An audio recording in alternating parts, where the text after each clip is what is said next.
The reception desk at Hotel Aurora was small, quiet, and long forgotten by luxury travel blogs.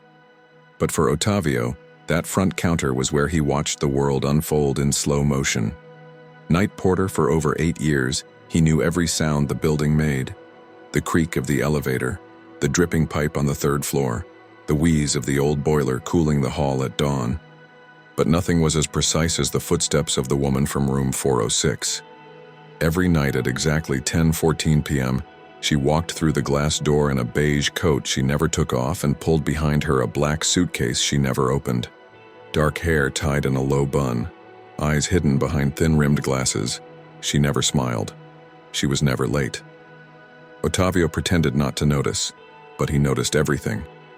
She moved like someone who didn't want to be seen, yet carried a silence that demanded attention. She paid in advance, spoke rarely, and never allowed help with her bag. Every Tuesday, she left an envelope in the mailbox at the front desk. No name, no return address, always the same. For months, Ottavio fought the urge to look. But that rainy night, as he watched her reflection vanish in the elevator mirror, something shifted. He waited for the doors to close, counted silently to 5, and walked to the box. There it was. Plain, sealed, waiting. For the first time, he opened it, and what he read took his breath away. "If I disappear, look for me in the memory you try to forget." Ottavio stared at the paper for long minutes, heart lodged between fear and the sudden knowledge that something had just changed. Forever. Ottavio had memorized hundreds of names from the check-in book over the years. Business travelers, artists passing through, lovers escaping somewhere quiet. But the woman in room 406, her name never appeared. The payment always came in cash, placed in an envelope, handed to Mrs. Mariana, the morning clerk, before Ottavio's shift even began. He tried once to ask, just once. "Does she ever leave a name?" he asked Mariana. The older woman only raised an eyebrow and replied, "Some guests don't come here to be remembered, dear." Still, Ottavio couldn't stop thinking about the note. The memory you try to forget. What did she mean? And how did she know about that? For the first time in years, he returned to the locked drawer beneath the desk. Inside, an old photograph, its edges worn and curled. It showed him, younger, smiling, holding hands with a woman whose face he'd stopped looking at long ago. Her name had been Lucia, and she had vanished one winter morning without leaving a note. He had never spoken of it, not to anyone. And yet, the stranger from 406 knew. That night, when she arrived, right on time, Ottavio stood taller, his hand hovering over the front desk as if words might leap from his fingers. But she only nodded and passed, dragging the suitcase behind her like a shadow. No sound, no eye contact. But just before the elevator doors closed, she turned her head, slightly, briefly, and met his gaze. Just long enough for him to feel it wasn't an accident. Something had begun. He just didn't know yet if it was the reopening of an old wound or the start of something else. It became impossible not to watch her. Every movement was deliberate, every step soft, as if she was always walking through someone else's dream or her own. The black suitcase trailed behind her with the loyalty of a dog. It was small, quiet, never scuffed. But more than once, Ottavio noticed something strange. The wheels never showed dust, no matter how muddy the sidewalk had been. And it never looked heavier, not even after she returned from the outside world. What was inside? What could she possibly need to carry every night without ever opening it? He started to notice patterns. She always stayed in room 406. She always left her window slightly cracked open, even when the wind howled. And on Wednesday mornings after she was gone, the maid reported the same oddity. Untouched towels, bed sheets that looked barely used, no belongings left behind. It was as if she had only hovered in the space, like perfume after someone walks by. Ottavio didn't believe in ghosts, but he did believe in grief, and sometimes they weren't all that different. That Friday night, he did something reckless. He stepped into the elevator seconds after she did, silent, slow, letting the doors close between them. But instead of going up, he took the stairs, quietly, floor by floor, his shoes barely touching the tiles, until he reached the hallway of the 4th floor. From behind the wall, he listened. The soft wheels stopped outside 406. The key turned. The door creaked, but she didn't enter. She waited, long enough that Ottavio felt the stillness crawl over him. Then the click of the suitcase unlocking. A pause. A whisper. Then nothing. When he peeked around the corner, the door was ajar. She was gone. Ottavio stood frozen in the hallway, heart thudding louder than his footsteps ever had. The door to room 406 was slightly open, its brass number gleaming faintly under the flickering corridor light. No sound came from inside. No voice, no footsteps, not even the familiar drag of wheels. He hesitated, then pushed the door. The room was still, perfectly made, pillows fluffed, sheets tight. The suitcase stood at the foot of the bed, closed. The window, as always, cracked open. The only thing that didn't belong was the scent, faint, familiar, like old paper and violets. And on the desk, a single item, a photograph. He stepped closer. It was the lobby, his lobby, but not as it looked now, older, warmer, with different wallpaper. And in the corner of the frame, there he was, younger, smiling, and beside him, a woman with dark hair tied in a low bun. He dropped the photo. It couldn't be. That was Lucia. That was from 10 years ago, before she vanished. His knees weakened. His mind spiraled. Why would the woman in 406 carry this photo? How did she even have it? Unless she wasn't just like Lucia. Unless she was. But Lucia was gone. Long gone. No phone calls, no letters, no body. Just emptiness and silence. For years. Ottavio sat on the edge of the bed, head in his hands. The air around him shifted, heavier now, almost humming. Then he noticed something scratched faintly into the wood of the bedside table. He leaned closer. 4 numbers, 10, 14. The exact time she always arrived. That night he didn't go back downstairs. He waited, not knowing what he was waiting for, only who. Ottavio didn't sleep that night. He sat in the empty room, staring at the photograph until the edges blurred with the dawn. The elevator creaked occasionally below. Pipes whispered. The hotel exhaled in its old weary rhythm. But she never returned. Not that night. Not the next. Room 406 remained untouched. No check-in. No payment. Only silence.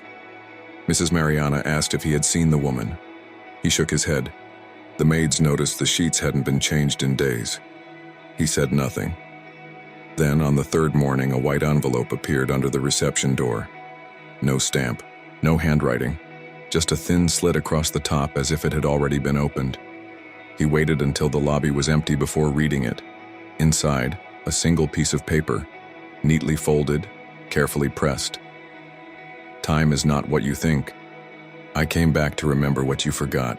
You searched for me in the world, but I was always in the space between your questions. The suitcase isn't a secret, it's a mirror. Open it. Only when you're ready. There was no signature. That night he walked up the stairs instead of taking the elevator. At the end of the hall, room 406 was still locked. But on the floor in front of the door, the suitcase. It hadn't been there earlier. He bent down, hands trembling. The lock was undone. He hesitated, then lifted the lid. Inside, dozens of letters. Old, yellowed, folded with care, all addressed to him, all in Lucia's handwriting. He pulled one out. Ottavio, if you're reading this, then the years were not enough to bury what we left open. He fell to his knees, because now he remembered. And that changed everything. He didn't go back downstairs that night. The lobby lights stayed on without him. The front desk sat empty, the phone blinking softly, unheard. Ottavio stayed on the floor of room 406, surrounded by letters he never received. Letters he couldn't remember were ever written. Each one was in Lucia's hand. Some dated years ago, some without date at all. The ink in many had faded, but her voice was still there. Warm, careful, as if whispering through time. I know you think I disappeared, but I was never gone. I was just waiting to be found the right way. You always looked for me in places, Ottavio, but you never looked for me in yourself. He read through the night, and with every page, pieces of his memory reassembled. The way she laughed in the old boiler room, the way she used to sit in the armchair by the reception window, and the fights, short, sharp, unresolved, especially the last one. He remembered her crying. He remembered choosing silence over apology. And then, nothing. A blank space, like a film reel missing its final frames. But she had filled them, letter by letter. One note had a small pressed flower inside. Violets. Her favorite. Another had a map of the hotel drawn by hand with room 406 circled in red. You always thought this room was cursed, she wrote, but it was just holding space for what we never finished. Ottavio leaned against the door and closed his eyes. She had been coming back. Not to haunt him, but to remind him, to forgive him, to let him forgive himself. Outside the window, dawn cracked over the city. Pale blue light spilled across the carpet, touching the letters, his hands, the suitcase. He didn't know where she was, but for the first time in 10 years, he no longer felt alone. The next evening, Ottavio returned to the front desk, as if walking into a life that wasn't quite his anymore. Everything looked the same. The clock above the door, the dusty guest book, the chipped corner on the tile by the bell. But something inside him had shifted. He placed the letters in a box beneath the counter, carefully, like relics. At 10:14 p.m., the front door remained still. No coat, no suitcase, no footsteps. But at 10:16, the elevator dinged, not from someone arriving, from within. Ottavio looked up. The doors slid open without a sound. Empty, or so he thought. Inside, on the floor, lay a single violet, fresh, uncrushed, its color still clinging to the memory of spring. He stepped forward, hands shaking, and picked it up. The elevator doors stayed open as if waiting, inviting. And for the first time in years, Ottavio stepped inside. He pressed 4. The doors closed. The ride was slow, slower than usual. The lights didn't flicker, but something in the air felt thick, humming softly like a low song. The kind she used to hum when filing receipts late at night beside him. When the doors opened, the hallway was empty. But room 406's door stood wide open. On the bed, the suitcase was gone. In its place, a notebook, plain, untouched, the first page blank, a pen resting beside it. He walked in, and on the mirror above the desk, faintly fogged as if someone had stood there only moments before, were 5 words. Begin again if you dare. Ottavio sat, opened the notebook, and began to write. Not about ghosts, but about love. Not about endings, but about return. The notebook filled slowly. Some nights, he wrote only a sentence. Others, pages poured out like rain. Ottavio didn't try to explain what had happened, not even to himself. He simply wrote. About her. About them. About the silence between words, and the things that had gone unsaid for too long. Room 406 became his ritual. After each shift, he'd climb the stairs instead of taking the elevator. He never locked the door, never turned on the overhead light. Just the lamp on the desk and her name on the first line of every entry. Weeks passed. Then one morning, Mrs. Mariana found something in the mailbox. An envelope. No stamp. No name. Inside, a key. Not to a hotel room, to a house. An address written on a scrap of paper. One he recognized. A small cottage by the coast. They had once dreamed of moving there, back when dreaming was still allowed. That night, he didn't go to work.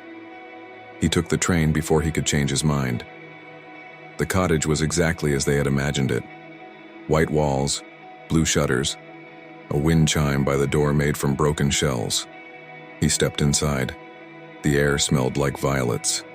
On the bed, folded sheets, 2 pillows, the left side slightly indented, like someone had just risen. On the windowsill, a suitcase, open, empty. And on the desk, her handwriting. This time, let's leave nothing unsaid. Ottavio sat on the edge of the bed, on her side, and for the first time since she disappeared, he smiled. Because some stories aren't meant to be solved. They're meant to be finished. Together.